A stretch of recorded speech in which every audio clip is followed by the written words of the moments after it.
আসসালামু আলাইকুম প্রিয় দর্শক, মাই ভেহিকেলের আরও একটি নতুন ভিডিওতে আমি গালিব বরাবরের মতো সকলকে স্বাগতম জানাচ্ছি। থাম্বনেল ও টাইটেল দুইটা দেখে বুঝে গেছেন কি গাড়ি দেখাবো। আসলে সিএইচ এর কিন্তু বর্তমানে বাংলাদেশে খুবই জনপ্রিয় একটি গাড়ি ক্রসওভার সেগমেন্টের ভিতরে। আমি মনে করি যে সিএইচ এর সমকক্ষ বাংলাদেশে এই মুহূর্তে কেউ নাই। তারপরেও এই গাড়িটার কিছু কিছু আপনার নেগেটিভ সাইড আছে, বিশেষ করে যারা ইউজার তাদের কাছে বেসিক্যালি নেগেটিভ সাইড হচ্ছে পিছনের এই সিটটা। তো অনেকেরই কমপ্লেন সিটারের পিছনের সিটে খুবই ডিসকমফোর্ট। তো আমি বর্তমানে যে পজিশনে বসে আছি, একটু আগে আমি ড্রাইভ করছিলাম, আমার হাইট হচ্ছে 5 ফিট 7। তো ড্রাইভ করার পর আমি যদি প্রথমে বসি, এখানে হচ্ছে লেগ রুমটা হিউজ পরিমাণ, আমার পায়ের সামনে প্রায় 6 ইঞ্চির মতো লেগ রুম আছে। এবং পিছনে যদি কমফোর্টের সাথে আমি বসে থাকি, এখানেও খুব আরামসে বসা যায়, বসতে কোনো সমস্যা হচ্ছে না। একটা আর্মরেস্ট থাকলে খুব ভালো হতো, যদিও এটা নাই। আদারওয়াইজ হচ্ছে যদি আমি হেডরেস্টের কথায় আসি বা এখানে সিটে আসি, তো এটা খুব কমফোর্টেবল। আমার মনে হয় যে অনেকের এই উইন্ডোটার কারণে আসলে এখানে অনেকে এই গাড়িটাকে বলে যে পিছনে স্পেস কম বা খারাপ লাগে। আসলে বেসিক্যালি সিলিংটা ব্ল্যাক এবং ইন্টেরিয়রটা ব্ল্যাক, গ্লাসটা ব্ল্যাক, এই কারণে এমনটা হয়। তো এই হচ্ছে ফার্স্টে আপনাদের একটা ভুল ভাঙিয়ে দিলাম যে সিএইচের পিছনে স্পেস যেটা, এটা মোটেও কম না, হিউজ পরিমাণ স্পেস আছে। তো বেশি কথা না বাড়িয়ে এই সিএইচের ইউনিটটা কেমন এবং এই ইউনিটটা কি কি অফার করছে সেগুলোই দেখা যাক। সিএইচআর 2016 সাল থেকে আসলে প্রোডাকশন শুরু হয়েছে এবং এর প্যাকেজ কিন্তু 4টা, এস এবং এস এলইডি, জি এবং জি এলইডি। আমার এই প্যাকেজটা জি এলইডি, বাংলাদেশের সচরাচর জি এলইডি এই প্যাকেজগুলাই বেশি আসে। আর আরেকটা জিনিস সবার কাছে প্রথমেই সরি বলে নিচ্ছি, আমি যে স্পেসটা আছি এটা আমাদের নিজের স্পেস না, আগেই বলেছি এক রিলেটিভের। সো এখানে অনেক রকম ময়লা থাকে, তো ময়লার মধ্যেও ভিডিও করি, জিনিসটা অনেকে ক্ষমা সুন্দর দৃষ্টিতে দেখবেন, যেহেতু আমাদের স্পেস না হওয়ার কারণে আমরা ওভাবে চাইলেও ক্লিন করতে পারি না। তো আমার এই গাড়িটা কিন্তু অসাধারণ সুন্দর লুকের একটা গাড়ি। গাড়িটা ফুল লোডেড। কিভাবে ফুল লোডেড তা আমি আসবো। এই গাড়িটাতে জাস্ট খালি 2 টোন কালারটা নাই, এছাড়া সব রকম অপশন, ফাংশন এবং সব রকম সুযোগ সুবিধা আছে। প্রথমে লাইটের প্রসঙ্গে আসি। সিএইচআরের এই ইন্ডিকেটারটা কিন্তু টয়োটার প্রথম ইন্ডিকেটার, যেটা রেইন ড্রপ টাইপের। এছাড়া এই সেগমেন্ট বা একটু লো বাজেট সেগমেন্টের মধ্যে এরকম ইন্ডিকেটার টয়োটা কখনোই ইউজ করে না, এটাকে বলে রেইন ড্রপ ইন্ডিকেটার। এখানে একটা এলইডি ডিআরএল আছে এবং এখানে যে হেডলাইট দেখতে পাচ্ছেন, লো ভিম হাই ভিম একসাথে প্রজেকশন। এবং এই গাড়িটাতে মডেলিস্টারের একটা বডি কিট ইনস্টল করা এখানে দেখতে পাচ্ছেন। এবং মডেলিস্টারে কিন্তু বেশ কয়েক রকমের বডি কিট হয়। অনেকে বলে বডি কিট 1, অনেকে বলে বডি কিট 2। আসলে বেসিক্যালি 1-2 না, এটা আসলে মডেলটা কি আমাদের পক্ষে জানা সম্ভব হয় না, যে যার মন গড়াগতভাবে বলে। কারণ আমাদের দেশে ডিলারশিপ না হওয়ার কারণে আমরা জানতে পারি না আসল বডি কিট বা আসল কোনটা। তো বেসিক্যালি মডেলিস্টারের এই বডি কিটটার সাথে একটা ডিআরএল থাকে নিচের অংশে, নিচে একটা ব্লু কালারের ডিআরএল অ্যাড করা থাকে। এবং এই গাড়িটার সাথে কিন্তু এলইডি ফগলাইট থাকে। আরেকটা কিট যেটা ইনস্টল করা উইথ হচ্ছে ডিআরএল, এখানে একটা এই অংশে একটা কেসিং থাকে। এখানে চাইলে অনেকে আফটার মার্কেট বিভিন্ন রকম মডিফিকেশন করে। সো এইখানে জাপানি যিনি ইউজার ছিলেন, উনি ওনার পছন্দ মতো একটা মডিফিকেশন করেছেন। এবং এটার লুকিং যদি আমি একটু দূর থেকে দেখাই, লুকিং কিন্তু অসাধারণ। যারা দেখতে পাচ্ছেন তারা তো বুঝতেই পারবেন। কয়েকদিন আগে আমি শর্ট দিয়েছিলাম, ওইখানে হয়তো অনেকে দেখেছেন। এই হচ্ছে গাড়িটার ওভারঅল ফ্রন্ট লুক। সামনে গ্রিল রয়েছে, এখানে গ্রিল হচ্ছে ডায়মন্ড কাট গ্রিল। এই গ্রিলটা কিন্তু ফাংশনাল, এখান দিয়ে আপনার রেডিয়েটরটাকে ঠান্ডা করে। আর সামনে 4টা পার্কিং সেন্সর রয়েছে। এই হচ্ছে ওভারঅল গাড়িটার ফ্রন্ট লুক। এরপরে যদি আমি গাড়িটার মাঝের অংশে আসি, এটাকে সেফটি সেন্স হিসাবে র্যাডার রয়েছে গাড়িটার সাথে।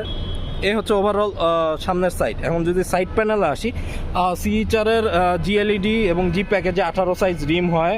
এটা টয়োটা অরিজিনাল সেট করে এরকমই। এছাড়া হচ্ছে এস প্যাকেজের রিমটা একটু ডিফারেন্ট হয়। এর যদি লুকিং গ্লাসে আসে, অনেকটা প্রিয়াসের মতো সাদৃশ্য। এখানে ক্রোম টাচ রয়েছে, ইন্ডিকেটার আছে। যেহেতু বডি কিটের গাড়ি, সো এর মাঝের প্যানেলেও কিন্তু বডি কিট ইনস্টল করা আছে। এবং জাপানি যিনি ইউজার ছিলেন, উনি ওনার মতো একটা ক্রোম হ্যান্ডেলবার এখানে ইনস্টল করে নিয়েছেন। অনেকে কেচিং লাগায়, বাট উনি টোটাল এই সেট আপটাই চেঞ্জ করে নিয়েছেন। বডির মাঝের প্যানেল আসলে ওরকম দেখানোর মতো কিছু নাই, জাস্ট হচ্ছে উইন্ডো প্যানেল। এখানে রেইনশিট আছে আফটার মার্কেট, এটা জাপানের যিনি ইউজার ছিলেন উনি ইনস্টল করা। হ্যান্ডেলবারটা একটু উপরে। আর যেহেতু এসইউভি বা ক্রসওভার সেগমেন্টের এসইউভির মতো একটা লুক দেওয়ার জন্য আপনার চাকার উপরে ফেন্ডার ইনস্টল করা। এই হচ্ছে গাড়িটার সাইড প্যানেল। এখন যদি আমি রিয়ার সাইডে আসি, প্রথমে হচ্ছে উপর থেকে দেখাই। এখানে শার্ক টেল আছে, রিয়ার একটা স্পয়লার আছে, নিচে স্পয়লার আছে, রিয়ার ওয়েপার আছে। এর লাইটটা কিন্তু অসাধারণ, ডিজাইনটাও সুন্দর এবং ফুল এলইডি। এখানে ইন্ডিকেটর জ্বলছে, এটাও এলইডি, ব্যাকলাইট এলইডি। ব্রেক করলে এখানে লাইট আরও ইলুমিনেট হবে। সিএইচআর মার্কিং করা রয়েছে।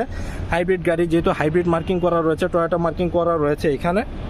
এবং একেবারে নিচের অংশে যদি আসি, দুই সাইডে দুইটা রিফ্লেক্টর আছে, বাম্পারের সাথে আপনার পার্কিং সেন্সর আছে, এবং নিচের অংশ কিন্তু কিট আছে, কিটের সাথে দুইটা ফেক এক্সজস্ট আছে। এটা দেখতে এক্সজস্টের মতো, বেসিক এক্সজস্টটা আসলে ভিতরে, এখানে কিটের সাথে দুইটা এক্সজস্টের মতো ডিজাইন করা। এ হচ্ছে গাড়িটার ওভারঅল আউটলুক। এবার কার্গো স্পেসটা দেখা যাক। কার্গো স্পেসটা যদি দেখাই, এই গাড়িটার সাথে লাকিলি টনিক কভার আসছে, সব গাড়ির সাথে কিন্তু আসে না। এটা জাপানি যিনি ইউজার থাকেন ওনার উপরে ডিপেন্ড করা। এটা একটা স্ট্রিপের সাহায্যে লাগানো থাকে, বর্তমানে খোলা অবস্থায় আছে।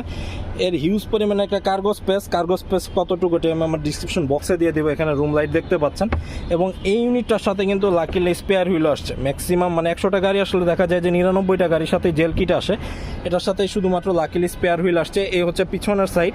মাঝের সাইড আগেই দেখে ফেলেছি, বেশি কিছু দেখাবো না। ডোর প্যানেলটা একেবারে দেখিয়ে নেই। এখানে এবিএস ম্যাটেরিয়াল রয়েছে, এখানে এটা আর্মরেস্ট হিসেবে ইউজ করতে পারবেন। আমি একটা বোতল রেখে দিয়েছি বোতল হোল্ডারে, এবং নিচে এন্টারটেনমেন্টের জন্য স্পিকার আছে। এই সিটটা কিন্তু হাফ লেদার সিট, মাঝখানে ফেব্রিক ইউজ করা, এবং এখানে হেডরেস্ট যেটা আছে বা মাঝের যে প্যানেলগুলো, এগুলো হচ্ছে আপনার লেদারের। এখানে একটু ডায়মন্ড কাটের ডিজাইন আছে। 3 জনের সিটিং অ্যারেঞ্জমেন্ট, 3টা হেডরেস্ট আছে, প্রত্যেকটার সাথে সিট বেল্ট আছে, এবং লাইটও দেখতে পাচ্ছেন। লাইটের পাশাপাশি উইন্ডো প্যানেল এরকম। প্রিয় দর্শক, এই মুহূর্তে আছি ভিতরে। সিএইচআরের স্টিয়ারিং যেটা, এটা স্পেশালি সিএইচআরের জন্য আলাদাভাবে ডিজাইন করা, এবং এখানে প্রয়োজনীয় সব কিছু পেয়ে যাবেন। এখানে multimedia control, call receive, drop, এবং এর মাইক্রোফোনটা কিন্তু সামনের এই অংশে আছে। এবং পিছনে এখানে যদি দেখাই, ট্রিপ মিটার আছে এই জায়গায়, লেন চেঞ্জ সেন্সর। এই গাড়িটাতে কিন্তু ক্রুজ কন্ট্রোল অ্যাড করা আছে। ফুল স্টিয়ারিংটা কিন্তু লেদার র্যাপ, এবং স্টিয়ারিংটা ম্যানুয়ালি অ্যাডজাস্টেবল, যে যার মতো সেট করে নিতে পারবেন। এখন যদি কনসোলের অংশে দেখাই, এখানে একটা মিটার রয়েছে। এখানে আরপিএম মিটার নাই, এটা কখনো eco mode, power mode indicate করে। টেম্পারেচারের জন্য একটা মিটার আছে, ফুয়েল গজ আছে। এবং অনেকে আমাকে জিজ্ঞাসা করে যে সিএইচআরের মাইলেজ কেমন দেয়। সিএইচআর এখন বর্তমানে দেখাচ্ছে গাড়িটা দাঁড়ানো অবস্থায় আছে, এবং দেখতে পাচ্ছেন এসি অন অবস্থায় আছে। তারপরেও কিন্তু 18.1 কিলোমিটার দিচ্ছে। তারপরে হচ্ছে আপনারা যদি হাইওয়েতে যান, এটা 22 থেকে 24 কিলোমিটারের মতো পার লিটারে দিবে। এছাড়া তো দেখিয়েছি প্রয়োজনীয় সকল রকম বাটন। এই সাইডে রয়েছে পুশ স্টার্ট বাটন, ঠিক এই জায়গায়, এবং প্রয়োজনে আরো কিছু বাটন রয়েছে নিচের অংশে। এই গাড়িটাতে হেডলাইট যে অটো, এই অপশনটা আছে। এই গাড়িটার সাথে জাপানি যিনি ইউজার ছিলেন, উনি ওনার সুবিধা মতো একটা মোবাইল হোল্ডার ইনস্টল করেছেন। হোল্ডারটা খুবই কিউট এবং ছোট, বোঝাও যায় না ওইভাবে। আমি আমার ফোন ইনস্টল করে রেখেছি। মনিটর হিসাবে একটা বড় মনিটর আসছে, একটা ক্লক আছে, এখানে এসিড প্যানেল রয়েছে, নিচে একটা এইচডিএমএল পোর্ট আছে। এটা আফটার মার্কেট ইনস্টল করে। এখানে বোতল হোল্ডার রয়েছে, গিয়ার শিফট ইন্ডিকেটর, এটা অনেকটা রেসিং কারগুলোর মতো, যদি এটা অটো। এখানে লেদার টাচ রয়েছে, পার্কিং বাটন রয়েছে, hold button, traction control, EV mode, এগুলো আছে। হোল্ড নিয়ে অনেকের কনফিউশন থাকে। হোল্ড বেসিক্যালি হচ্ছে আপনি যখন কোথাও ক্লাইম অবস্থায় থাকেন, যেমন র্যাম্পে দিয়ে গাড়ি উঠাচ্ছেন, তখন হোল্ড বাটনটা প্রেস করলে আপনি যদি ব্রেক ছেড়েও দেন, গাড়িটার পিছনে বা সামনে যেদিকে যাওয়ার ওইদিকে আর যাবে না। গাড়িটার সিলিং এ যদি আসি, সিলিং লাইট আছে, এলইডি লাইট ইনস্টল করা, একসাথে জ্বালাতে পারবেন, আলাদা আলাদা জ্বালাতে পারবেন। সানশেড আছে, সানশেডের সাথে লাইট এবং ভ্যানিটি মিরর দুইটাই এই গাড়িটার সাথে রয়েছে। এই হচ্ছে গাড়িটার ওভারঅল ভিতরে অবস্থা। ডোর প্যানেলে, ড্রাইভিং ডোর প্যানেল একই রকম, জাস্ট প্রয়োজনীয় বাটনগুলো রয়েছে, এবং দুই সাইডে দুইটা কাপ হোল্ডার ইনস্টল করা।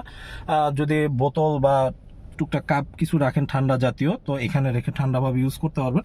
আর যদি লুকিং গ্লাসে আসি, লুকিং গ্লাসের সাথে ব্লাইন্ড স্পট মিরর অ্যাড করা রয়েছে, এবং একটা প্রজেকশন লাইট আছে, যেটা তো একটা সিএইচআর মার্কিং করা। এটা আসলে শুধুমাত্র রাতে বেলায় দেখানো সম্ভব।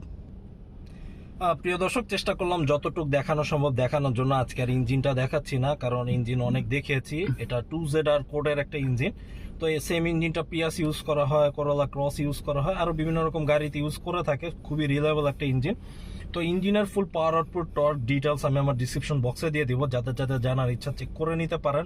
এছাড়া গাড়িটার ফুল ডিটেলস, গাড়িটার ওভারঅল লেন্থ, ওয়াইড, তারপরে বুট স্পেস কতটুকু, গ্রাউন্ড ক্লিয়ারেন্স কতটুকু, এগুলো আমার ডিসক্রিপশন বক্সে পেয়ে যাবেন। তো গরমের সিজন এখন, এবং ঢাকায় বর্তমানে খুবই গরম চলছে। আজকে আসলে প্রায় 38 ডিগ্রি সেলসিয়াস, এবং ফিল হচ্ছে প্রায় 45 ডিগ্রি সেলসিয়াস। এর ভিতরে আমিও অসুস্থ ছিলাম বেশ কয়েকদিন, এই কারণে এক সপ্তাহ ভিডিও বানাতে পারিনি। আর যারা ভিডিও দেখছেন, অনুগ্রহ করব যে গরমে সবাই নিজেদের স্বাস্থ্যের দিকে সচেতন রাখবেন, আর কি সচেতন থাকবেন, রাখবেন তো না, সচেতন থাকবেন। আর একটা জিনিস যেটা অনেকে ভুল করে, বেশি বেশি গরমে স্যালাইন খেয়ে ফেলান। স্যালাইনটা কিন্তু স্বাস্থ্যের জন্য না জেনে খাওয়াটা খুবই হার্মফুল। তো যারা স্যালাইন খাবেন দয়া করে ডাক্তারের পরামর্শ নিয়ে তারপরে খাবেন। তো অন্যদিকে ডাইভার্ট না হয়ে এখন গাড়ির প্রসঙ্গে আসি। এই গাড়িটা যদি কেউ নিতে চান সেক্ষেত্রে প্রাইস পড়বে 36 লক্ষ টাকা। এটা 2018 মডেল।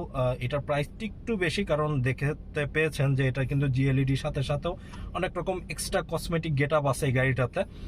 তো কেউ যদি কিট ছাড়া গাড়িগুলো নিতে চান 18 মডেল, সেক্ষেত্রে প্রাইস পড়বে 34 লাখ থেকে শুরু জিএলইডি আমার কাছে।